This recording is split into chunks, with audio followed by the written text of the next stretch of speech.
You good? Yes, you good.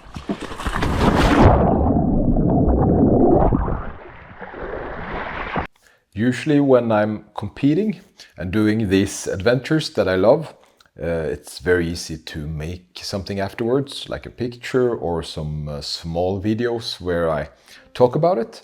But this time it's been a little bit different. I feel like this race or adventure is a little bit more personal, and I've been struggling about wrapping my head around what actually happened. But I'll try to explain it.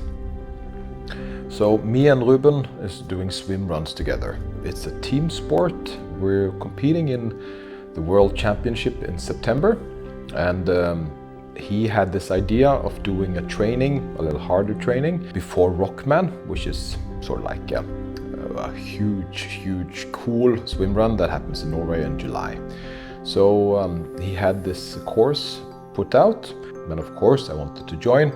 I mostly do the marketing or the media and all of those things, but he really went into focusing on this, and it grew from training until something much bigger. So this training session turned into something really personal, a personal experience.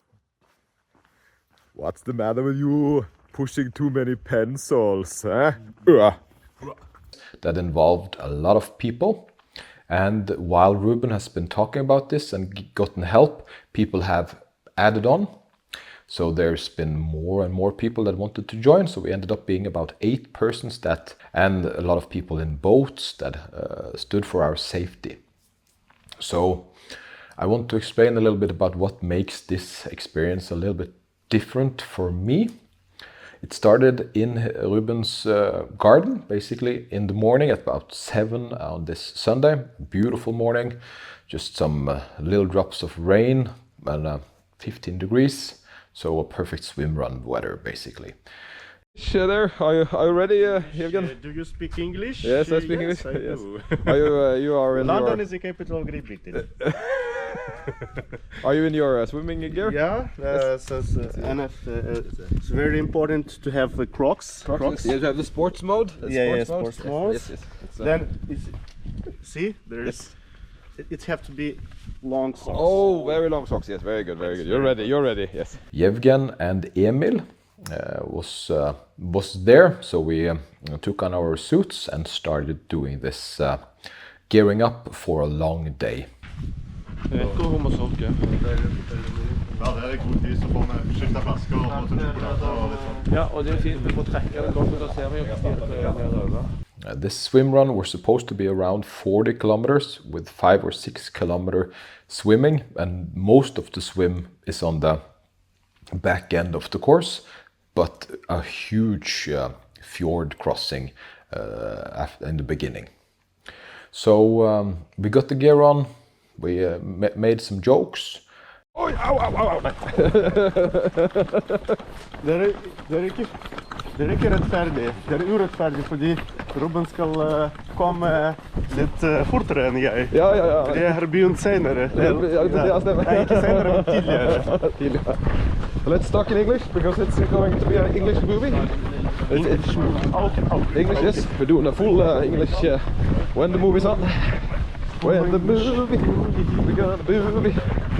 We left to do the first part, which was a small dip just to get wet before we started running for 10 kilometers. Lovely to start with a little bit of a swim before a long run, Ruben. Refreshing swim. Refreshing just to wake up. Just to wake up, to get wet. Nothing better than a 10k in a wet wetsuit, huh? While we were having wet shoes, which is swim run. So those 10 kilometers was basically a run. We had a beautiful, we bonded. Hva gjør du, Lloyden? I'm running, Ruben. I'm running this shit. Guns out, sun's out. No, sun's out, guns out. The 4 of us that started the race. And you could feel that this was something special today because everybody was so eager and so prepared and so happy to be doing this. And the 10 kilometers just flew past. We ran over, you know, some of the beautiful places in Stavanger. There is first the urban part so in the city centrum, basically. What you see Is that natural or is that man-made? no, that's actually him shaving with his calves, which I think all the bodybuilders in the world would be envious of this. He's such a big calf guy that he managed to destroy his socks With the calves? with the calves. Razor sharp calves, basically. That's crazy.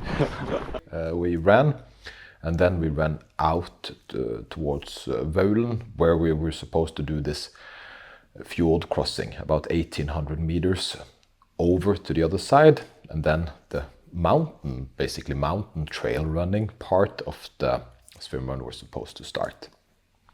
To get something like this to be possible, we have to have other people around us, because you carry everything on you, but you can't carry food for 10-11 hours. We can, of course, but it's smart to have some stations where you can change and do different things. Our equipment also needed batteries, so there was some things that was logistically easier when we had people with us. Går det greit så langt?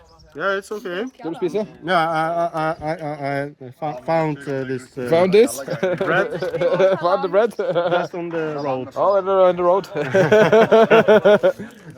Ja, nå er vi halvveis sirkus. Pluss minus. But the most important part of these things are the safety. You can be like a crazy person, right, and think, oh, we did this and that, but of course safety is the most important. So if there was a situation where somebody had suffered or had a bad time, we would have stopped. So it's not about being crazy. I think it's just being about being alive. And since this wasn't a competition, it was more of an adventure, doing it with people you bonded with over the day. Really hard, I think. You get this bond over we did that together. Ja, det er en rar ting, altså. Det må jeg si.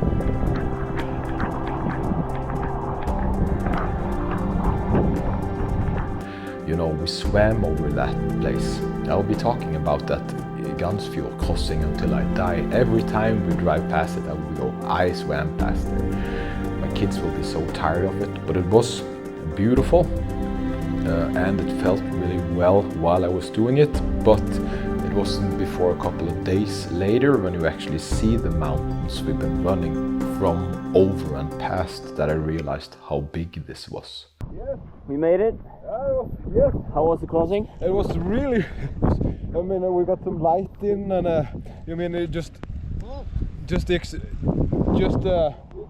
you feel so alive, and but they never came closer. I was just swimming and suddenly we were here. Yeah, it honestly felt like an eternity. Just like paddling, slamming. It was obviously, you get time for yourself, basically. Yeah. You're a little bit of reflection, time for yourself. You get to think what the hell you're doing. Yeah, what is this? What is this? But it was completely just zoned out. When we came over to the other side, after doing this fjord crossing, we ran up Spretterøybakken, which basically translates to bouncy butt hill, I think. You get a bouncy butt if you run there. And we met up with Nils and Andrea and some other guys, Terje, and started the next part of the journey. And this journey was so beautiful because it switched between first the urban Stavanger, and then you had the fjord crossing, and then you had suddenly a mountain, 400 meters just straight upwards, and then you had a slow, nice descent into Hommersåk. When you sort of got warmed up after the cold swim, and then you could run easy and the downhill afterwards. I think that was a perfect choice. And Hommersåk, the boats with Jesman and Lars Henrik, I think, and they came and gave us everything, and we could fuel a little bit, get some food in, and before we started running on.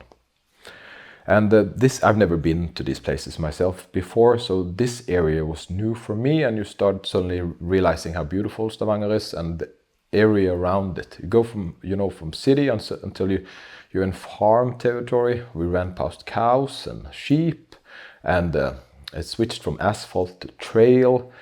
And before we then came to the next swim, it was, as in the beginning, a lot of running and little swimming, but it changed up after a while where we actually had more swimming than running, it felt. But then the running part started and the swimming part started, and we swam past the island, through the islands, and ran around the islands. Some of them were, you know, lived in, and some were actually not touched at all. There wasn't even places, you know, not even trails there. So this took a very long time. And I realized, you know, after 6 hours that this will not be 40 kilometers, because my clock said about 36. And get some peanut butter jelly jam. I don't know where we are, but we're getting closer. The weird thing is that we're supposed to be about 42 kilometers, but no, we've been doing 37 now, and the clock says 14 kilometers left, so I don't know what's right, but I don't know where we are, so I have no idea. There was a long way to go, but that was okay, because we were doing it together, and we had a beautiful experience doing it together, and everybody was happy. We were still cracking jokes, we started getting tired, and the problem with swimrun, because you swim in a swimsuit and you run in a swimsuit and you run in wet shoes, it's fine, but when you get tired, you start getting cold, and it starts to get a mental game, and it starts to getting heavier and heavier. And that's where the nutrition part comes in, so it's important to eat, but after a while you just get so tired that you don't want to do it anymore, and I understand that. So we figured, okay, let's get done with this. We cut one island off and just did a swim crossing instead, but we were full. So 10 hours and about 30 minutes with swimming. And you know, the thing is, in the water you're alone, while running we're together. For me, that's a meditation. And I had some conversations inside my head that day that, you know, you can't, I think a shrink would be happy to see it, because I think I solved a lot of personal issues working through them while being in this meditation state that is swimming and then running again. So I felt so alive. And when me and Ruben come up, you know, after a swim, and we gave each other high fives and we're so proud, it was such a strong day, and so many powerful motions. How is it going, Andrea? Good. How far have you been running? Almost 23. 23. And For me. legs still fresh? Yes. A little bit fresh. So I think that's what swimrun is for me. It's not a competition. It's something that really makes me work through and experience life and realize how beautiful things are. Sounds cheesy, I know, but when you run and swim past it, you get everything so personal and up close that it's really difficult to not experience any emotions, I think. So for me, this was a really, really strong day. And after, you know, all that swim, we finally came ashore on the last shore. Everybody were tired, but there was 3 kilometers left with running. We ran together, and we knew that we were managing to get over the finish line. Basically, it was we were so proud. I think I was at least so proud and so happy of what I had accomplished that day. Also, being there, we were together. We helped each other all the way. It was the biggest team building I've ever seen, if I would guess. Getting over the finish line and just relaxing and realizing, starting to unpack what the day actually had given us. So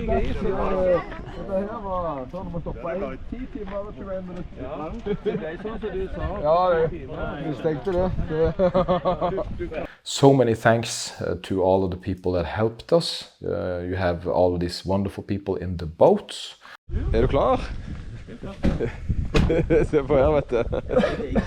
Det du ser, ja, jeg vet. Tidlig søndagsmorgen. Ja, det bør begynne tidlig nok. Ready to rock? Ja, ready to rock. Ready to Ruben. Ready to swim. Get it? And Yes Man and the King and everybody. Thank you, because it wouldn't be possible without them and everybody that participated in the main course, the running. Also, it was a wonderful day, and I think I'll cherish it for the rest of my life. So that's why I do the swim runs, I think, because it's such a personal experience, and this was by far the strongest one yet for me. So, while you're doing this, Ruben, do you think it will be a race for next year? Definitely. Definitely. Do you found a name for it? I found it. You found a name for it. I found it. Rubman. Rubman. But what more? Urban island hopping. Why? Why does it call that? Because we run through town and we swim from island to island. Yeah. Good.